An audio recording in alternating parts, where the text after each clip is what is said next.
Señores presidentes del Patronato del Museo del Prado y de la Fundación de Amigos del Museo del Prado, rector magnífico, director del Prado, amigas y amigos, ¿no? Bueno, no voy a insistir en todo lo que se ha dicho respecto a la maravilla que durante 9 años se pueda revalidar esta convocatoria con un éxito de asistencia como el que hoy también a simple vista se corrobora. Quiero agradecer las palabras de presentación del presidente del patronato, que me ha puesto en un brete, porque claro, lógicamente, ahora con eso de ser un buen narrador, me dan ganas de salir corriendo, por si acaso no corroboro sus expectativas, pero le agradezco mucho sus generosas palabras, ¿no? Y a todos ustedes la presencia aquí, ¿no? En este tema de museos y mecenazgo, hoy, que tiene mucha amiga, pero yo quiero empezar hablando de la amiga del arte, y quiero hacerlo directamente desde el corazón de este museo, en una exposición que todos habrán visto o pueden verla, y si no la han visto tienen que verla urgentemente, y si la han visto tienen que volver a ver 2 o 3 veces o 5 veces, porque el arte no, como voy a comentar, no simplemente es una cuestión de un vistazo, sino que es algo que exige ahondar, ¿no? Yo quiero, y he sacado esta imagen de esta exposición, que es una exposición extraordinaria, que para mi gusto contiene 3 vías posibles, por eso me quiero apoyar en ella para empezar un poco mi reflexión, que en cierta manera empieza sobre la potencia del arte que es la que puede generar el mecenazgo, ¿no? El arte es potente porque el arte tiene no solamente una historia, no tiene varias historias, sino que tiene algo que hoy escasea. Es un abrevadero de preguntas. Cuando todo el mundo hoy busca respuestas, hacen falta preguntas. Entonces, realmente el arte, su potencia es que nos genera muchas preguntas. Y yo creo que esta exposición es maravillosa porque nos genera muchas preguntas. Entonces, quiero hacer una rápida reflexión sobre la importancia de esta exposición, no para hacer publicidad de ella, sino porque viene muy, yo creo que adecuada para todo lo que vamos a debatir a lo largo, no solamente en mi charla, sino en las sucesivas sobre museos y mecenazgo. Porque, claro, si algo no tiene potencia, no puede nunca requerir poderes. Y yo creo que el problema, si uno no comprende la potencia del arte, pues no puede comprender por qué de repente tantos poderes pueden intentar apoyarlo o utilizarlo, ¿no? Entonces, todo eso tiene que ver con el hecho, quizá un poco espectacular, el título de mi conferencia, El cuerno de la abundancia. Quiero decir que el cuerno de la abundancia para mí es el cuerno de la abundancia del arte. Y lo es, y lo explica esta exposición, del cual hay una serie de escenas que lo pueden un poco resumir, porque esta exposición para mí tiene 3 exposiciones incluidas en sí mismas. Una, que está quizá palmariamente reflejada en su título, La belleza encerrada. Es muy importante saber que la belleza está encerrada, no porque realmente la belleza sea refractaria, en el sentido de que a nosotros, en función de nuestra condición, clase, poder o circunstancias, nos niegue su acceso. Nos exige algo mucho más allá de cualquier otra cosa que se pueda evaluar desde el punto de vista económico. Nos exige atención. Y entonces el poder del arte es que de repente nos exige no solamente atención, sino que su atención es una atención, digamos, ilimitada, ¿no?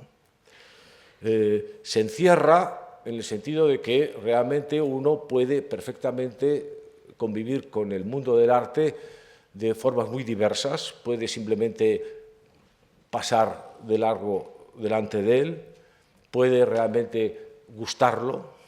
pero cuando pasa uno delante de él sin verlo, cuando pasa uno y de repente lo ve agradable, todavía quedan infinitos caminos que recorrer, ¿no? Y entonces la idea de hablar de la belleza encerrada, como título de esta exposición maravillosa, es una idea que nos plantea un desafío estético muy interesante porque nos indica que realmente hay algo cuyo caudal siempre es tan profundo que, lógicamente, aunque podamos aprovechar su cauce, nunca vamos a agotarlo, ¿no? Está esa idea, pero también está en la exposición otra idea que ya también llega de lleno para otro tema de este curso, que es los museos, que es el museo dentro del museo. No solamente nos llama la atención respecto a lo que vemos pero sin verlo, miramos sin verlo o vemos sin mirarlo, sino que también de repente nos dice eso que crees que es el Museo del Prado, pues no es el Museo del Prado, porque el Museo del Prado se puede metamorfosear en muchos museos del Prado, infinitos museos del Prado, ¿no? No solamente porque tenga tesoros ocultos, sino porque lo más oculto incluso puede estar delante de tu visión y sin verlo, ¿no? Entonces está el museo dentro del museo, es decir, un museo recolocado para que tú puedas comprender el museo. Y la tercera cuestión, que para mí también es muy importante y que voy a desarrollar inmediatamente después, es la idea de la versatilidad del arte, no solamente para tener un significado recóndito, es decir, para no poder agotar nunca su caudal, esa es su gran potencia, ¿no?, de su manantial, que siempre se renueva, sino que después se puede adaptar a todos los formatos posibles, ¿no? Entonces, hay una novela en esta exposición maravillosa, además de todas las que he comentado antes, que también tiene su enjundia, que es la idea de que el museo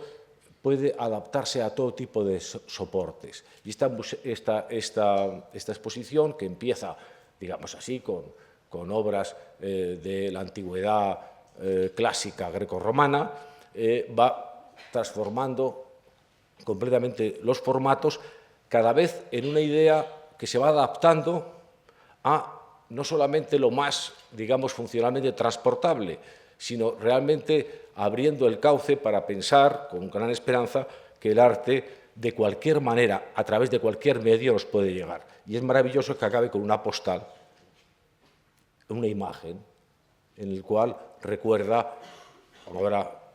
también tan puesta de actualidad respecto a la maravillosa restauración que hizo este museo con la Gioconda, que de repente se convierte en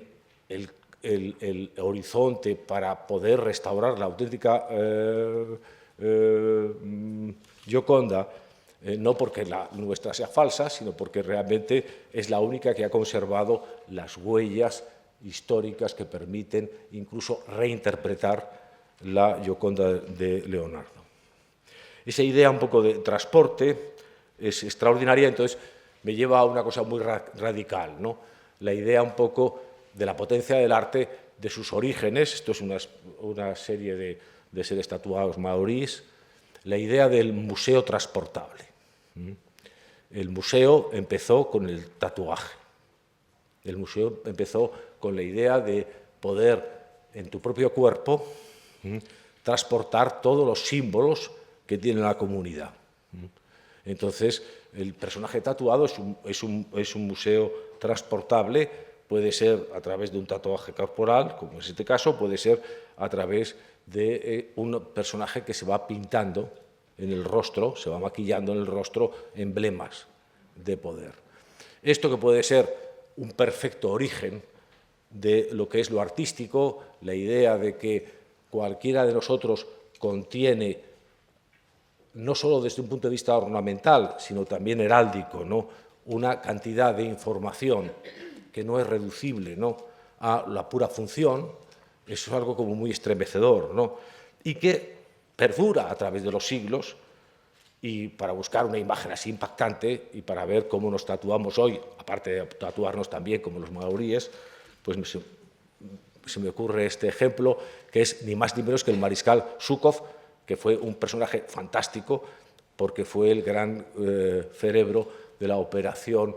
en la Segunda Guerra Mundial, de la reconquista de Rusia y también un poco el que tomó Berlín, ¿no? Y entonces le vemos realmente tatuado de arriba abajo con toda una serie de medallas, podría haber sido cualquier mariscal británico o francés o español, pero que vemos de repente cómo uno realmente puede llevar toda la historia incorporada en su cuerpo mediante símbolos o bien físicamente tatuados en su naturaleza, pero son museos vivientes de la comunidad. Es decir, ese es el potencial del arte. Doy un salto, quizá un poco vertiginoso, pero un personaje que se ha convertido en personaje absolutamente esencial en el arte del siglo XX y XXI, que es el pintor artista, no sé si llamarle artista también, porque realmente él rechazaba un poco esa condición, Marcel Duchamp, que concibe esta concepción del museo transportable en una maleta. O sea, uno puede llevarlo en el cuerpo, lo puede llevar en la chaqueta con toda una serie de medallas, pero de repente uno puede llevar el museo también en una pequeña caja muy funcional en el que lleva su obra completa, ¿no? Como Duchamp. Es decir, con eso quiero subrayar la idea de, un poco al hilo de lo que la belleza encerrada dentro de los diversos niveles de significación que tiene esa maravillosa exposición, pues también implica, ¿no? Que de repente, bueno, pues el arte se puede adaptar a cualquier circunstancia, es otro de los motivos de su potencial, ¿no? Y ya, volviendo un poco, digamos, un poco a lo más convencional académicamente, ¿no? Pues conviene hacer una reflexión sobre el tema del mecenazgo, tal y como históricamente nos viene articulado, ¿no? Esto es la Cámara de los Esposos, que está en el Palacio Ducal de Mantua,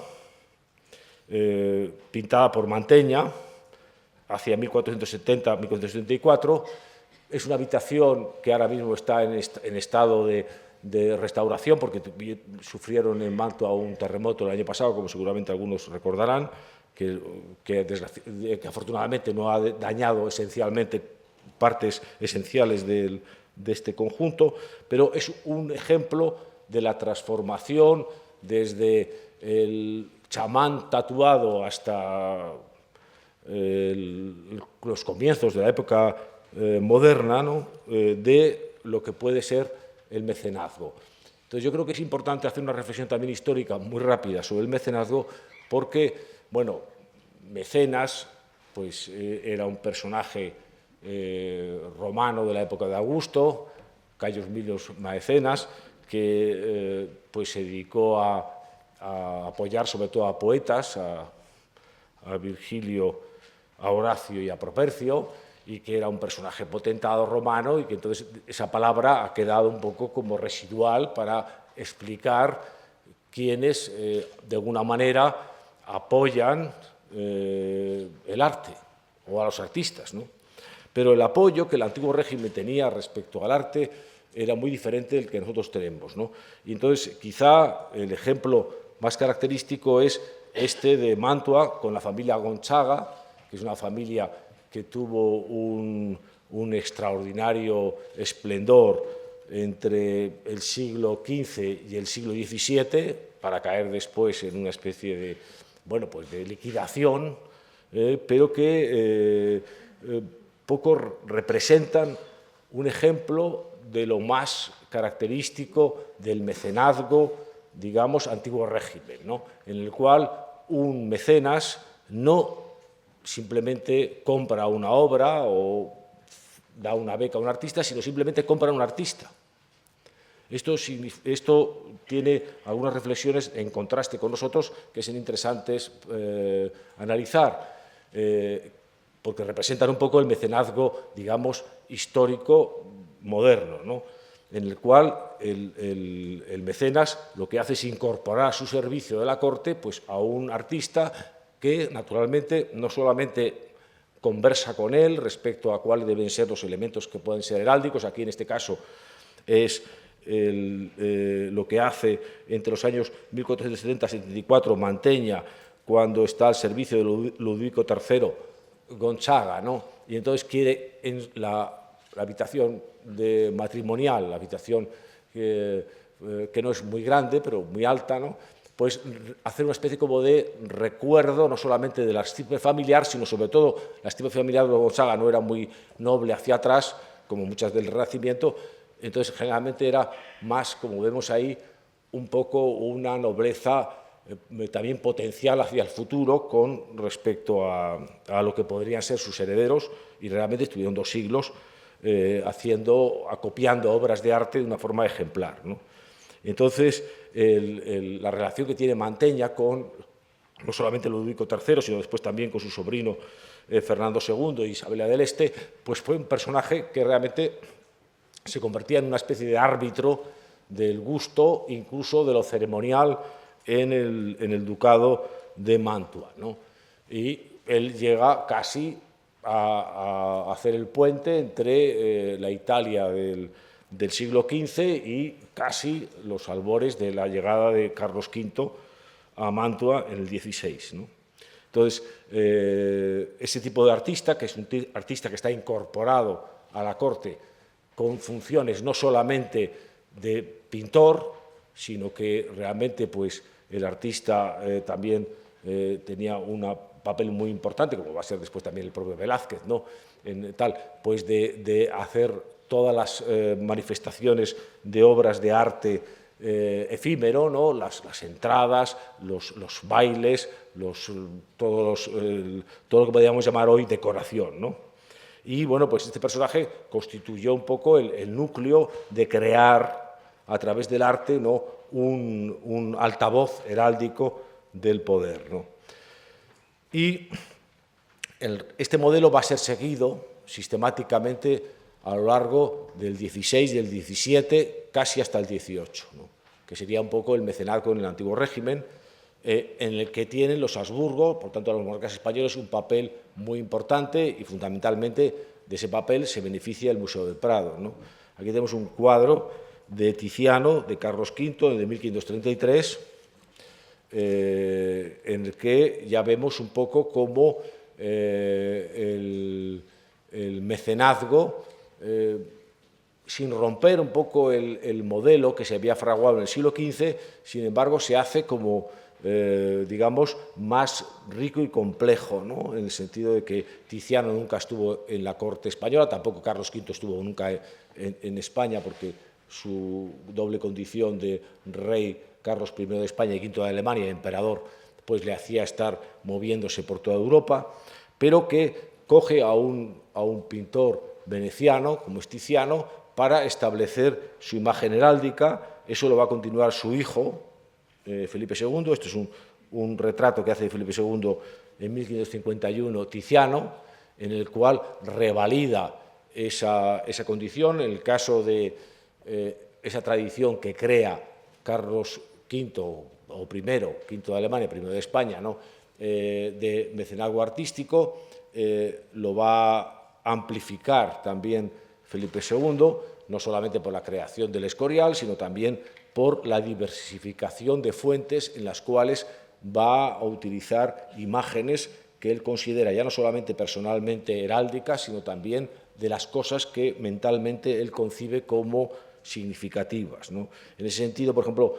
me paro aquí, no lo voy a hacer con más ilustraciones, porque Felipe II, pues, además de que se hace retratar varias veces por Tiziano, también pues, toma decisiones que son decisiones polémicas, digamos, de vanguardia en el lenguaje contemporáneo, que es, por ejemplo, pues, coger a un pintor trasnochado como es el Bosco y considerar que es una figura, sin embargo, muy importante, sin embargo, rechazar al Greco, porque considera que está también, sin embargo, trasnochado respecto a lo que es la nueva arte de la Contrarreforma. Es decir, es un personaje también muy comprometido con la imagen y, por tanto, también ya cuando la imagen se hace haciendo más compleja, porque de repente las cosas que se atribuyen al poder ya no tienen un sentido unívoco, sino que también son complejas, ¿no? Doy un salto también para otro gran mecenas entre las cortes europeas de la época moderna, que es Felipe IV. Indudablemente, Felipe IV, simplemente por haber tomado 2 decisiones, una, el haber captado la importancia de casi un joven, por no decir adolescente, Velázquez, e importarlo a su corte, ¿no? Es verdad que el rey era más joven que Velázquez,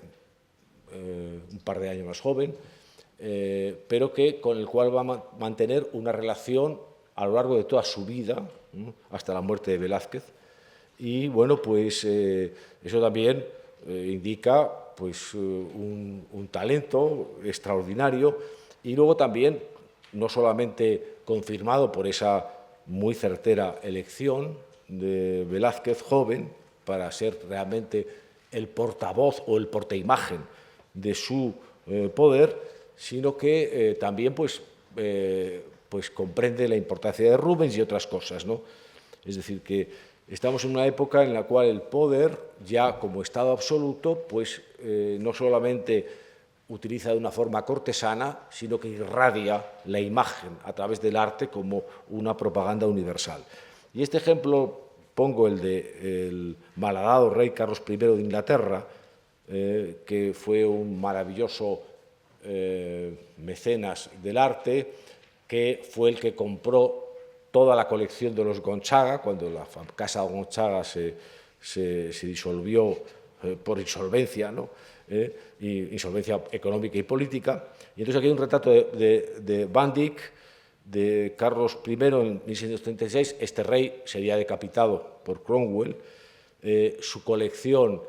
formidable acabó en parte en el Museo del Prado, porque realmente al ser decapitado fue vendida su colección, pero fue un rey, independientemente de sus opciones políticas, muy refinado respecto al mundo del arte, no solamente por la colección que acopió, sino también porque creó un poco las bases del gusto británico, que después va a florecer siglos después, a través de Van Dyck y a través también de un gran pintor italiano que es Orazio Gentileschi. Es decir, que el mecenazgo clásico, antiguo régimen, va evolucionando, y esta imagen también es una imagen muy importante, es una imagen de David Teniers, y es el archiduque Leopoldo Guillermo de los Países Bajos, en su Galería de Pintura de Bruselas, de 1951-53. Es muy importante porque, independientemente de que esta fue también una de las grandes colecciones, hay muchas otras colecciones que yo no voy a mencionar en ese periodo, pero es muy importante porque de repente nos da una imagen que ya no es puramente heráldica, no es solamente la imagen de un monarca en un retrato de aparato, en el cual estamos, aunque no lo vamos a interpretar aquí, pues con todos los atributos de su poder, sino que de repente ya vemos que aquí el atributo del poder está subrogado precisamente a la acumulación de pinturas. Este es un cuadro apasionante, hubo una exposición además extraordinaria hace unos años en este propio museo, en el cual se pueden identificar algunas de las obras maestras, algunas están aquí, ¿no?, y muchas están en Viena sobre todo, ¿no?, porque la dinastía habsbúrgica pues está dividida un poco entre Viena y Madrid, ¿no? Entonces, bueno, esta idea un poco ya nos aproxima un poco a lo que entendemos por un museo, ¿no?, aunque, lógicamente, pues no tengamos esta idea un poco de ese montaje acumulativo, ¿no? Y quiero acabar con esta serie de mecenas de los estados absolutos del antiguo régimen, con una mujer extraordinaria, que es Catalina la Grande, que es una mujer apasionante en todos los sentidos, que transformó la modernización de Rusia, concluyendo un poco la labor que había hecho Pedro I el Grande, y que esta mujer excepcional, quizá yo creo que el monarca más importante de toda la historia occidental o oriental, que sea una mujer, pues debería producir satisfacción a las feministas, aunque no la reivindican, cosa que me deja un poco sobrecogido, porque realmente fue una mujer extraordinaria. No lo voy a contar por qué, porque me podría enrollar muchísimo. Pero esta mujer extraordinaria fue la creadora realmente del Hermitage, que es uno de los grandes museos que hay en Europa, y está retratada aquí por un retratista italiano importante del 18, Giovanni Battista Lampi, de 1793, es el momento final, y que además, si observamos los atributos que ella está como ofreciendo, esta mujer que tenía un inmerso poder, realmente se había convertido a Rusia en una de las potencias hegemónicas de Europa, cuando venció la resistencia de los turcos, y realmente también venció, consolidó su superioridad con las potencias del norte de Europa, como Suecia y tal, entonces se convirtió realmente en una potencia de poder sobrecogedor, realmente está ofreciéndonos un poco, no tanto todo el poder físico que ejerce políticamente, sino que está ofreciendo un poco un entorno que es, en cierta manera, bueno, pues esculturas, arquitectura, pintura, es decir, está un poco diciendo mis poderes no son los cañones, como Cisneros, sino mis poderes es el arte, ¿no? Bien, hay un cambio muy radical y por eso incluso, perdón por este cambio abrupto de unas imágenes de retratos de aparato tan solemnes e intimidatorias, con la aparición de nuestro mundo, que es la aparición del público. El público, que es el consumo anónimo, trastoca el arte de una forma radical, de una forma tan radical que todavía estamos averiguando qué es el arte, precisamente por la forma que tenemos de relacionarnos con él. Y, evidentemente, el arte no podría haber sido nunca público, es decir, nunca podría haber sido consumido anónimamente. Hay que pensar que desde Catalina de Rusia, cuando le está retratando a Lampi, o a Velázquez, cuando le está retratando a Felipe IV, o Tiziano a Carlos V, a Felipe II, evidentemente hay una conversación directa entre el retratado y el retratista, ¿no? Mientras que, claro, cuando llega el consumo anónimo, es decir, el mercado en el arte, entonces realmente hay una separación abismal entre oferta y demanda. Es decir, el artista no sabe lo que el público quiere, el público no comprende lo que los artistas hacen. Esta es nuestra situación, que digo porque estamos todavía averiguando. Y entonces me ha parecido oportuno poner estas caricaturas del salón que se crea en Francia. El salón, las exposiciones públicas se producen a comienzos del siglo XVIII, cuando, y el nombre del salón viene referido a que la Academia estatalizada por Luis XIV, la Academia de Bellas Artes francesa, decide en un momento determinado, en vez de hacer un consumo privado entre los académicos de las obras de arte que todos los académicos que ingresan en esa corporación entregan, no lo hacen para que la consuman los propios académicos, sino que de repente deciden que debe ser llevada a la sociedad. Y entonces habilitan en el Salón Carré del Louvre, el Salón Cuadrado del Louvre, un espacio para que los académicos cada año vayan, o cada 2 años, exhibiendo las obras. Eso tiene unas consecuencias espectaculares, extraordinarias, que darían origen, y han dado origen a muchos ensayos, libros, investigaciones y múltiples conferencias. Yo quiero pasar, como quien dice, de puntillas sobre eso, pero me parece muy importante esa historia porque modifica de forma radical la evolución del arte en la medida, por un lado, de que realmente cuando uno empieza a crear una secuencia temporal de exhibición, lógicamente no puedes uno repetir constantemente lo que ha hecho. Tiene que ser una exhibición de novedades. Y la exhibición de novedades es exactamente la explicación de la palabra moderno. Moderno es lo hecho al modo de hoy, por lo tanto, la exhibición moderna, por antonomasia el Salón desde 1700, es cuando los artistas no solamente hacen lo que hacen, sino hacen algo distinto de lo que hacen, cada vez. Eso, naturalmente, crea ya un poco el mecanismo que caracteriza la identidad de lo moderno, que significa es exactamente crear modas, es decir, modos diferentes de hacer el arte, sino que, además de eso, abre al público indiferenciado la presencia de lo artístico. Esto es, creo que me da muchísima rabia no poder tener la máquina del tiempo de H.G. Wells y ponerles a todos ustedes en la situación de entrar en el primer salón que se abrió en el Salón Carré del Louvre, para que comprendieran realmente la sorpresa que significaba realmente que se pudiera compartir un mismo ámbito físico diversas clases sociales. Eso no había ocurrido jamás. Y el público es, en ese sentido, interclasista. Y todos los críticos de arte franceses del siglo XVIII lo que insisten no es tanto en la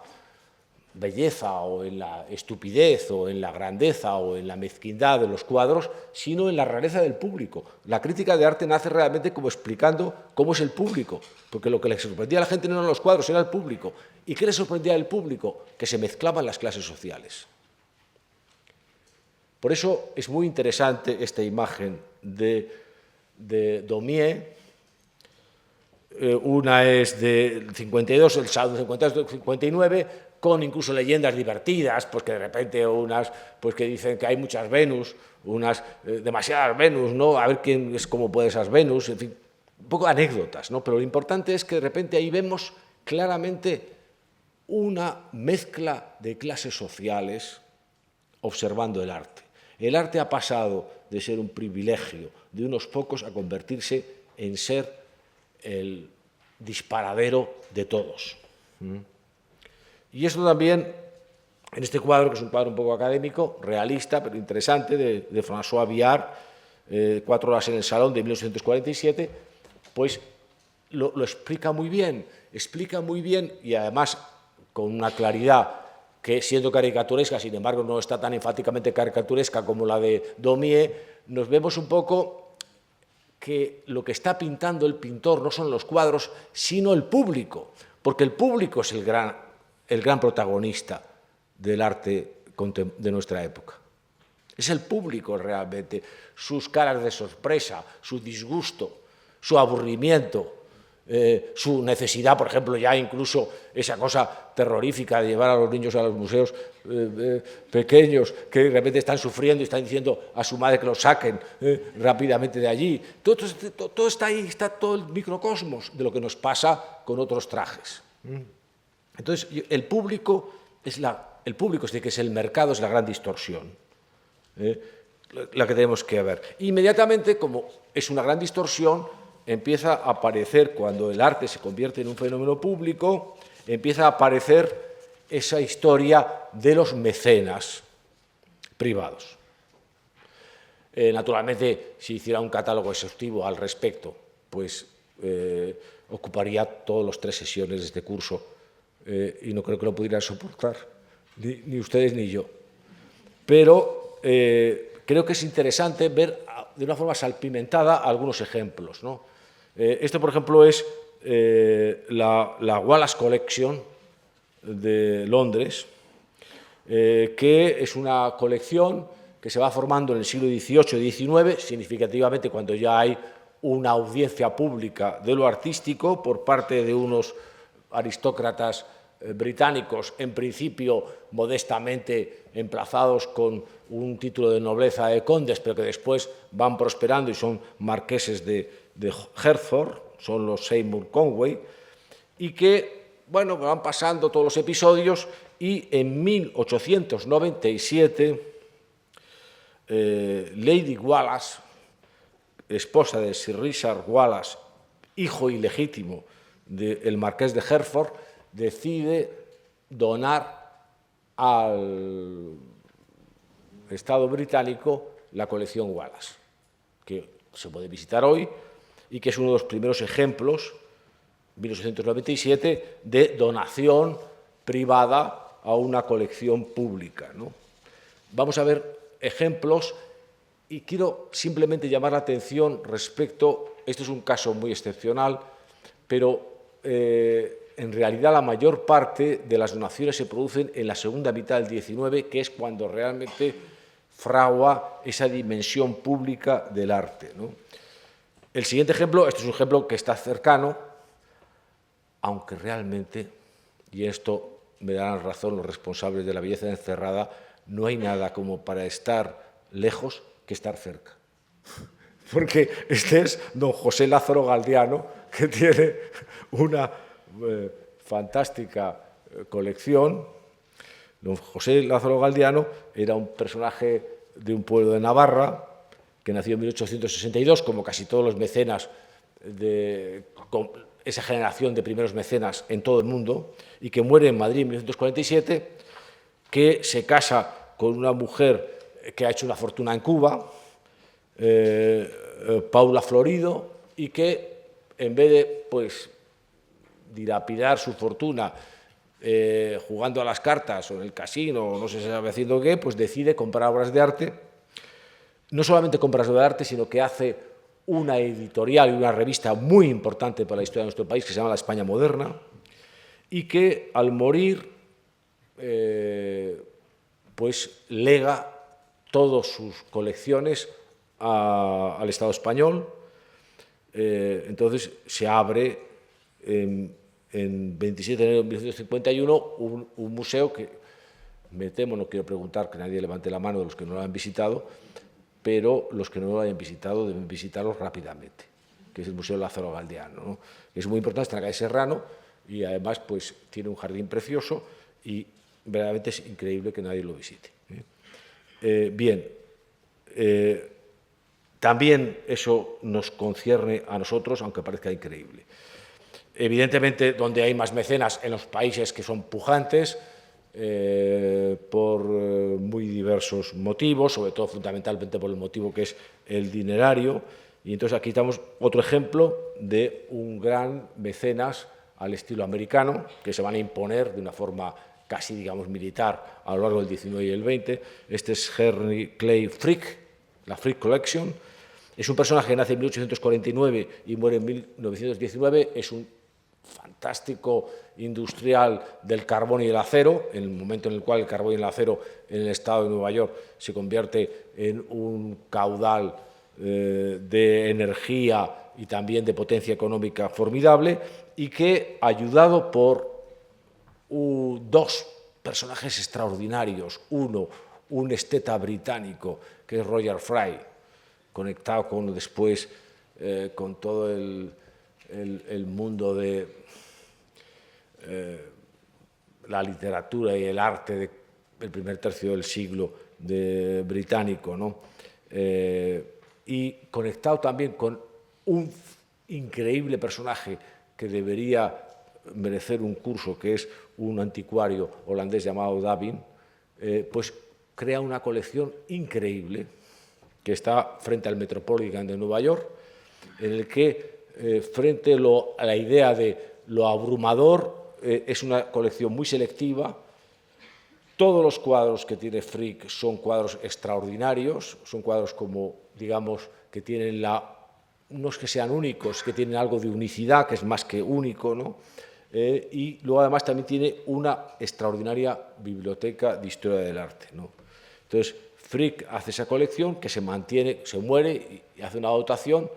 y hoy es un punto de referencia que cualquier amante de arte tiene que visitar. Y además, incluso cuando hace el recorrido, o bien empieza por el Frick y luego va al Metropolitan, o bien empieza por el Metropolitan, yo creo que es mejor empezar por el Metropolitan y luego acabar por el Frick, ¿no? Pero, en fin, pasa un poco como de lo súper selectivo a lo súper abundante, ¿no? Pero no es solamente un problema americano, ¿no? Un tema que no está suficientemente estudiado, que es el desarrollo industrial de Rusia antes de la Revolución, que fue muy importante. Entonces, hubo también grandes coleccionistas, mecenas, e incluso, por ejemplo, los principales clientes de los grandes artistas de vanguardia que se producían en la primera y la segunda década del siglo XX, entre ellos nuestro Picasso, Juan Gris, también Matisse, Degas y muchos grandes tal, nunca fueron comprados por franceses ni por occidentales, fueron comprados por rusos. Entre ellos, por ejemplo, este Sergei Shukin, nacido en 1854 y muerto en 1936, y que fue un gran coleccionista, y lo pongo como ejemplo por realmente buscar personajes geográficamente diversos para ver la dimensión universal que tiene el fenómeno, ¿no? Y este personaje también increíble, que es un personaje dedicado al oro negro, que es el petróleo, que es Calouste Gulbenkian, que nació en 1869 y murió en 1955, que prácticamente toda la actividad artística de nuestro país vecino, Portugal, está no solamente porque hay la Fundación Calouste Gulbenkian, en la que intervino muchísima gente también, por ejemplo, su asesor principal era un extraordinario historiador del arte que fue director de la National Gallery de Londres muchos años, que era Sir Kenneth Clark, y que no solamente está la Fundación Gulbenkian, sino que prácticamente casi toda la actividad cultural portuguesa pasa por los caudales del mecenazgo de Gulbenkian, que por cierto quiso hacer una cosa en España y lo echaron después de la Segunda Guerra Mundial, ¿no? Bueno, este es otro personaje también muy curioso. Estoy buscando ejemplos, prototipos de mecenazgos en la época del público, en la época del mercado, ¿no? Y es muy interesante este de Paul Guillaume, que es un personaje nacido en 1893 y muerto prematuramente en 1934, porque este es un tema que era raro en el 19, pero ya en el 20 va a ser más común, que es la de el galerista mecenas. Paul Guillaume era un galerista que, entre otras cosas, pues fue el promotor de Modigliani, fue el promotor también de Quirico en el París de comienzos antes de la Primera Guerra Mundial. De hecho, el retrato que estamos viendo de él es de Modigliani, tiene otros retratos de él, Modigliani, pero en fin, este es quizá el más característico, y naturalmente después toda su colección luego acabó en la Orangerie y actualmente está dividido entre el Museo d'Orsay y el Louvre, ¿no? Pero una colección extraordinaria. Entonces, la idea un poco de ya un comerciante de arte que no solamente quiere comerciar, sino que también, pues, en un momento determinado tiene inquietudes muy diversas, que tiene apuestas muy arriesgadas y que incluso, pues, en un momento determinado, pues, cuando desaparece, pues, hace una donación al Estado, ¿no? Este ejemplo de estas tres gracias son Abbie Rockefeller, Lilia Weiss y Mary Sullivan, que son las fundadoras del MoMA en el año 1929, que también merece un capítulo aparte, porque dentro de esta sucesión de modelos de mecenazgo respecto al arte, a partir de esa irrupción del mercado público, ¿no?, en el mundo contemporáneo, pues es muy interesante ver cómo se va diversificando un poco las ofertas, ¿no? Y la importancia del MoMA, Museo de Arte Moderno, en 1929, no es tanto porque fuera ni mucho menos el primer museo de arte moderno, que en absoluto lo era, porque, por ejemplo, España se adelantó casi 35 años a Nueva York, porque nuestro primer museo de arte contemporáneo data de 1895, siguiendo el modelo francés del Museo de Luxemburgo, que es todavía anterior. El matiz es que generalmente los museos de arte contemporáneo que se crean en Europa en el último tercio del siglo XIX y comienzos del XX se hacen porque normalmente los que recibían las obras emergentes de las nuevas generaciones de artistas eran los museos históricos, el Louvre o el Prado. Y la sociedad le parecía tan intolerable que el arte sucesivamente actual o de vanguardia o emergente entrase con los antiguos maestros, que fue la sociedad la que de repente creó un motín contra el hecho de que realmente entraran los impresionistas en el Louvre. Por ejemplo, cuando hay el legado Caillebotte al Louvre, en el cual la colección más formidable de arte impresionista llega al Louvre, entonces la sociedad masivamente lo rechaza. Entonces el Estado, en este caso hay que reconocer que los políticos no siempre se equivocan, pues pensando quizá a lo mejor que eso era una brutalidad, o quizá a lo mejor queriendo nadar entre dos aguas, decidieron que eso no lo podían rechazar, que lo iban a comprar, como el resto del impresionismo, lo habrían comprado solamente los americanos, que eran los grandes clientes del impresionismo francés. Y que probablemente si el legado Caillebotte va a Estados Unidos, todo el mundo tendría que ir a ver cualquier obra de impresionismo francés a Estados Unidos. De hecho, lo tiene que hacer hoy, pero por lo menos, por fin, puede ir al Museo d'Orsay y ver algunas cosas, ¿no? Gracias al grado Caillebotte. Bueno, pues se crea el Museo de Luxemburgo para intentar que no la gente haya un motín contra el arte contemporáneo, pero al mismo tiempo no haya tampoco una pérdida de ese patrimonio, ¿no? Entonces, eso es lo que había, pero claro, lo que hacen estas tres gracias, que llamo yo un poco para hacerme gracioso, lo que hacen es poner en positivo esta historia, y entonces de repente decir, no, Estados Unidos no le interesa tanto el arte del pasado, como había intentado acumular, sino el arte del presente y el futuro, porque es un país joven, ¿no? Y entonces empiezan a apostar por crear un museo hacia el futuro, ¿no? Del presente hacia el futuro, ¿no? Y eso es lo que es un poco el MoMA, y eso es un poco la singularidad, y que se debe a estas tres mujeres y a Alfred H. Barr, que es el que realmente gestiona formidablemente bien, ¿no?, ese proyecto, que hoy está un poco vacilante. Y sí crea un ejemplo que después va a seguir. Esta es la inauguración, el 29, 30 años después de la inauguración del MoMA, se produce la inauguración del Salomon R. Guggenheim de Nueva York, un museo que ha dado muchos temas de desarrollo y de conversación. Entonces, Salomon Guggenheim nace en 1861 como la mayoría de estos mecenas y muere en 1949, y después de encargarle muy inteligentemente al mejor arquitecto americano, sin duda, Frank Lloyd Wright, el diseño del Guggenheim, lo consigue inaugurar en el año 59, ¿no? Y, bueno, pues este museo, no solamente estamos viendo a Wright con Salomon Guggenheim y su asesora Hilaire Rebay, que es la que la hizo comprar todas las obras de Kandinsky, es un ejemplo que no solamente continúa el ejemplo del MoMA, sino que incluso, todavía lo podemos nosotros y lo vamos a analizar, aunque rápidamente, la idea un poco de que el contenedor del museo también tiene que ser una obra de arte y no solamente debe ser un contenedor, ¿no? Su sobrina Peggy Guggenheim, nacida en 1898 como Paul Guillon y muerta en 1971, pues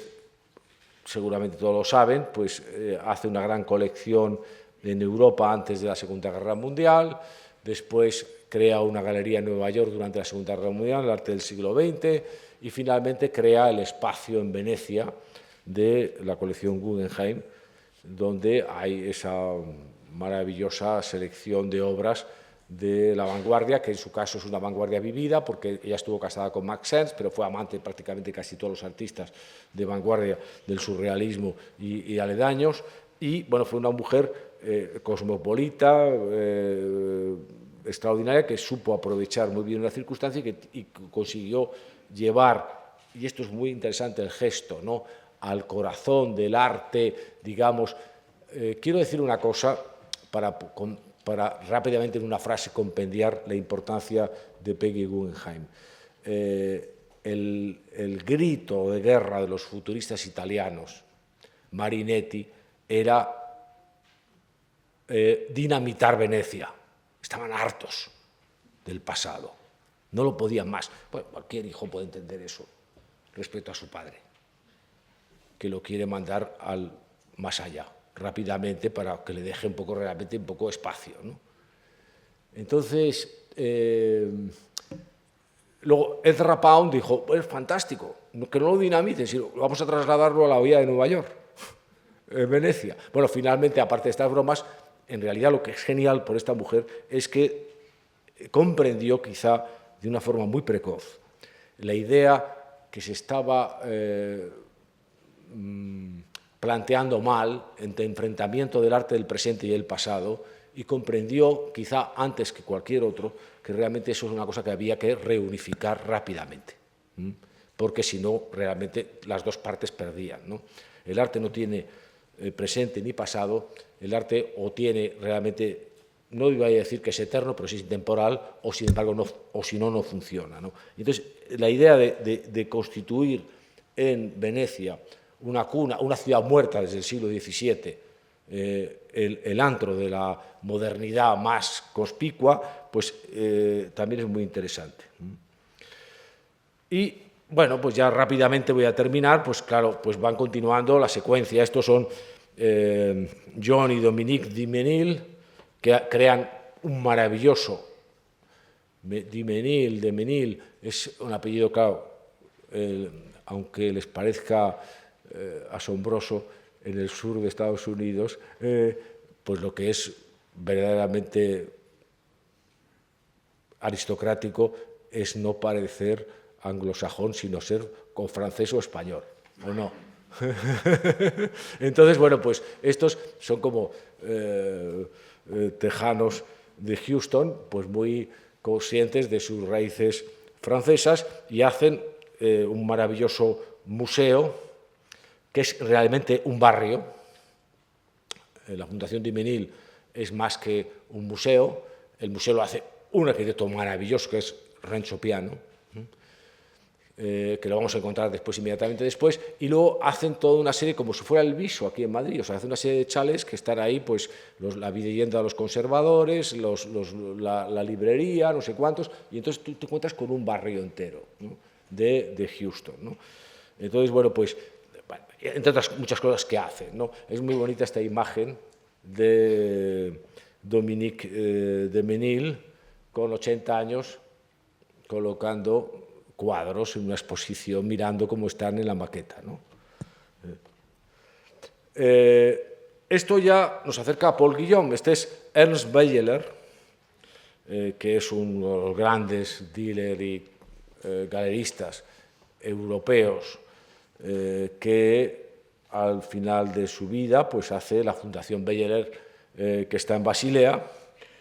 con un edificio maravilloso, que no le hace justicia a esta foto, aunque es una foto, en fin, que no es que está mal, pero en fin, que realmente el sitio es extraordinario, que es la Fundación Beyeler, que lo hace Renzo Piano, ¿no? También el mismo que ha hecho la Fundación Dimenil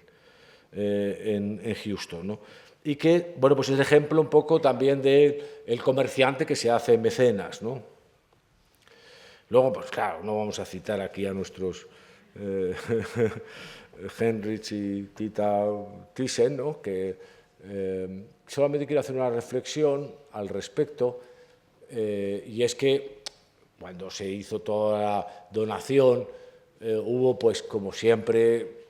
pues las concebidas polémicas, etcétera, ¿no? Quiero decir que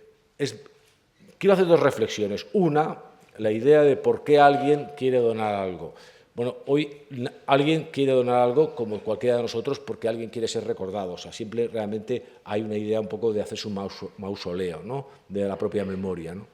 El problema es que el mausoleo sea viable, es decir, que sea realmente algo que, además de recordar el nombre del mecenas, pues sea realmente algo que produzca otras satisfacciones complementarias. Entonces, en esta operación, pues el varón, que andaba dudando en colocarlo por muchos lugares de Europa, aquí afortunadamente hubo un consenso político y entonces se decidió aceptar su donación, su obra, en el sentido un poco de lo que se llama la tasación del Estado, que siempre se hace por bajo, fue valorada en su momento en 300.000 millones por parte de los peritos españoles. Eso lo sé porque yo estaba entre ellos, pero que su donación en realidad consistió simplemente en el dinero que tenía que pagar para la construcción, la remodelación de la Banca López Quesada, que es el Palacio de Villahermosa, ¿no?, para que fuera museo, y la compensación a los herederos que si no podían litigar con razón respecto a la donación de los padres. Entonces tenemos un gran museo que pues, fue una gran oportunidad y fue una gran inteligencia por parte de España el haber sabido gestionarla tal y como quería el varón. Y quiero terminar con esta imagen de la pirámide que todos conocen, que hizo el gran arquitecto chino-filipino-americano Pei para el Louvre. Y lo quiero hacer no para que puedan admirar algo que ya admiran y que lo conocen, que han estado ahí, sino para que una meditación respecto a la complejidad de la necesidad y la relación entre museos y mecenazgo en el mundo actual. Yo no creo que sea un tema solamente de crisis. La crisis puede, naturalmente, ponerlo, como a todos, en una situación insoportablemente agobiante. Yo creo que el problema es más profundo que eso, ¿no? El problema está en que, de repente, por ejemplo, en el caso del Louvre, el Louvre estaba, como muchos museos históricos, atenazado en su propio desarrollo por una cosa tan ridícula de las puertas. El Louvre era inmenso, pero no tenía posibilidad de que la gente accediera por un cauce tan estrecho como eran las puertas. Y eso le hacía perder entre 7 y 8 millones de visitantes. Entonces, Pei lo que hace con esa pirámide heráldica, que está muy bien para las Tullerías, etcétera, además es muy francesa y tal, aunque fue muy discutida en su momento, como siempre todas las cosas buenas son discutidas y las malas también, es simplemente un desagüe para que pudiera entrar todo el mundo que quisiese y luego distribuirlo subterráneamente. Es decir, es como una gran especie de gran boca que puede aceptar todos los millones de visitantes que se quieran, ¿no? Y luego los distribuye. Ese es el gran genio, ¿no? Pei, que estaba haciendo eso, yo recuerdo cuando estaba construyendo, había una polémica en Francia, es una anécdota que me encanta repetirlo porque pues a mí me produjo un gran alborozo en un avión de Air France cuando iba hacia París y estaba todavía en construcción, y había una entrevista con él en el Le Monde y le preguntaban, señor Pei, ¿qué le parece la polémica que hay en Francia respecto a esta herejía que ha hecho usted de la pirámide? Y entonces decía, no sé, yo desde que estoy en París, cada vez que como con alguien ha desayunado con Luis XIV. Es decir que, bueno, pues afortunadamente esto ha sido la solución del Louvre. Pero ha sido la solución del Louvre indicándonos que de repente el Louvre, que yo he visitado como el Prado cuando no había gente, es decir, que tú podías visitar el Museo del Prado, e incluso si te ibas más allá de la segunda planta y a la tercera planta, que entonces estaba la pintura barroca italiana, o sea, Caravaggio, Gentileschi, fantástico y tal, los bedeles que estaban dormidos, porque no había ningún visitante, cuando entrabas allí pensaban que había algún tipo de conflicto horrible y llamaban a la policía porque no habían visto nunca un visitante. Bueno, pues el Louvre también le pasaba lo mismo, que yo en el año 72 una vez me encontré una cola en la puerta, en una de las puertas, antes de naturalmente lo de Pei, y claro, yo como había 14 personas en cola, yo me fui indignado. Porque dice, bueno, ¿esto qué es? No funciona, ¿no? Es decir, que de repente el Louvre, que pasaba de tener 2 o 3 millones, pasó a tener 12 millones de visitantes. Necesitaba realmente un tal. Es decir, no es solamente un problema de acceso, es un problema también de servicios. Entonces, se ha hablado mucho, lo ha dicho el rector de la Complutense, es decir, que los servicios públicos son onerosos. Entonces, no solamente necesitan el caudal público, que lo necesitan y es imprescriptible y es esencial, sino que también luego necesitan también matices, y ahí interviene el mecenazgo privado, en mi criterio, ¿no? Para bueno, pues diversificar algo que efectivamente tiene y va a tener cada vez más, como es lógico, si no vamos al desastre, una demanda mayor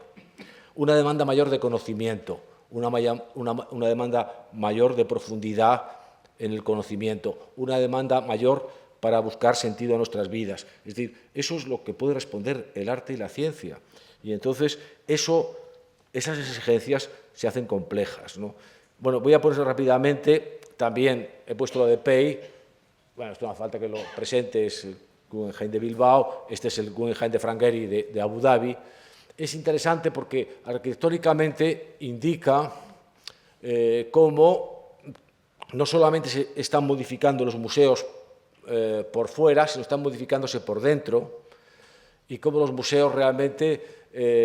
se van incorporando no solamente a un circuito de información cultural, sino que realmente también están convirtiéndose en señales urbanas, en un mundo que es el mundo del arte pop, es el mundo también un poco que estamos viendo, es el mundo también en el cual realmente no importa tanto o solo el contenido, sino también el contenedor,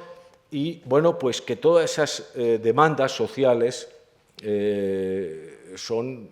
imprescriptibles y son muy necesarias y que indican un poco en qué van los museos, que no tienen que ver nada como cuando fueron creados. Y quiero acabar con esta imagen, y ya termino, en donde estamos, con el Museo del Prado y su reforma, que es una reforma, digamos, comparativamente con otras, modesta, pero que es una reforma que también constituyó un hito dentro de la museología contemporánea, precisamente en contraste con otras reformas más espectaculares, pero que en realidad el Museo del Prado, lo saben cualquiera de los directores que han tenido esa responsabilidad, más que un problema de espacio físico en el sentido de las obras que no se pueden exhibir como los periodistas de una forma denodadamente absurda repiten, es decir, que el Museo del Prado exhibe el 27%, no sé ahora lo que será la proporción, pero el 27%, a lo mejor es el 30%, de lo que posee, cuando la mayor parte de los museos exhiben el 2, el 1 y el 3%. El Louvre tiene el 1%, el Metropolitan el 2, el 3%. El problema no es exhibir todo lo que tienes, porque tampoco tienes que ser tan auténtico que nadie te acepta, porque realmente mezclas lo bueno y lo malo y lo regular y confundes, ¿no? El problema es los servicios que los museos prestan, ¿no? Entonces, esa es la complejidad, esa es la delicadeza, eso es el esfuerzo, eso es la selectividad que hoy exige que el museo no puede, no solamente porque, claro, quiero con eso terminar, en esa dicotomía de museos públicos y privados, es decir, los museos americanos, bueno, primero no existen museos privados, los museos pueden tener propiedad privada, pero son todos públicos, porque lógicamente público significa cuando lo visita el público, pero ningún museo hoy en el mundo puede sufragarse con los recursos o muy pocos pequeños y extraordinarios, no por su calidad, sino por el contenido, ¿no? La mayor parte de los museos necesitan apoyo estatal, federal, etcétera, ¿no? Entonces, bueno, he empezado hablando del potencial del arte. Sería un error, quiero terminar con esa reflexión, que el poder no comprendiera el potencial del arte. Eso vale para la educación y para otras cosas. Muchas gracias.